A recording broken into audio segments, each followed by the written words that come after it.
I was in high school when the first Gulf War broke out. My name is Hussein. There's just no way during the period of the Gulf War with Saddam running around that I'm ever going to get away from the label of being Muslim, no matter what I wanted to do. And I think at that point, the politicization of what it meant to be a Muslim was very important to me. And it sort of coincided at the same time I was reading the autobiography of Malcolm X. So all of these things were coming together where I didn't know if I wanted to remain Muslim, but I couldn't walk away from being Muslim. All Muslim Americans are being asked to articulate their faith in a way that members of other religious traditions aren't. And the reality is, if you go to most religious people of any faith tradition, they're going to have a very hard time articulating their faith because they've never been questioned or asked to think about it in that way. I don't think it is a fair burden to put on every Muslim American to be able to articulate their faith, just like it's not a fair burden to every Catholic to explain what the idea of the Trinity is to anybody who walks by and asks. We are one of the most religious developed nations in the world, and yet we have almost no way to talk about religion. And so what I really want to do is move us towards a more intelligent discussion about religion. CBS 2 political reporter Marcia Kramer with the latest on the mosque controversy.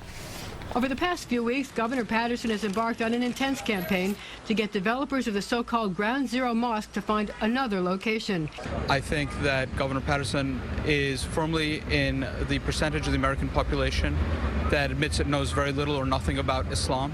His simple statements about Sufism being good Muslims, as opposed to whom? One of the key points is that there is, of course, a variety of interpretations out there, both amongst Muslims as to what Islam means and, of course, in other faith traditions.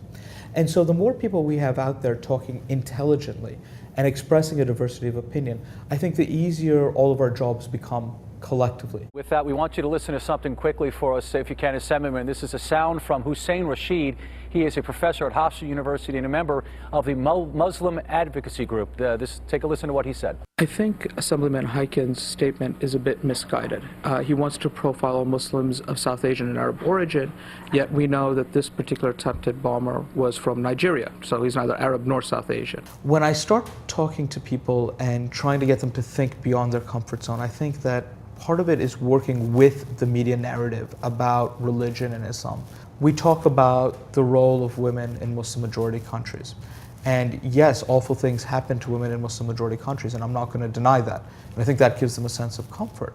But then I'll mention the fact that you've had more female Muslim heads of state than you have had heads of state in America.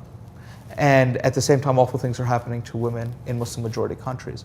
And I find that sort of dissonance pushes them outside of their comfort zone and forces people to start thinking about, okay, well, what are the other ways in which we're being told a story that may not necessarily truly represent the idea of what it means to be Muslim or even Muslim in America? I am a Muslim in the way only an American can be a Muslim. I watch The Simpsons, and I also know Dora the Explorer, and I hate Barney the purple dinosaur. Being a Muslim and being an American are not incompatible.